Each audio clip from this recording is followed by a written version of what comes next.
Alors en fin de vidéo, il y aura un lien en haut à droite pour donner un peu plus d'explications sur les comparaisons de nombres, ou bien le lien est déjà dans le descriptif. Alors ici, on nous demande de classer ces nombres par ordre croissant, ça signifie du plus petit au plus grand. Alors déjà, si on compare les parties entières, on voit qu'on a 75, 6, 75, 6, 75, 6. On va donc commencer par les nombres qui ont pour partie entière 6, les plus petits.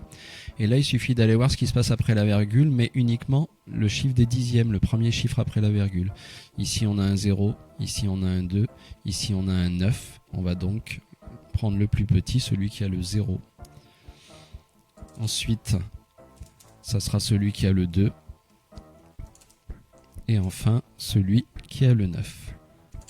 Voilà, l'erreur à faire, ça serait de se dire que 9 est plus petit que 24. Non, ce qu'il faut se dire, c'est que le 2 est plus petit que le 9. Ensuite, on a les nombres qui commencent par 75. Donc pareil, on va aller voir après la virgule. Premier chiffre, 4, 8 et 3. Le plus petit, c'est le 3. Ensuite, c'est celui qui a le 4, c'est-à-dire 75,401. Et enfin, c'est celui qui a le 8. Là encore, ne pas se dire que le 8 était plus petit que 401, non. Il faut regarder uniquement le premier chiffre, le 4 est plus petit que le 8.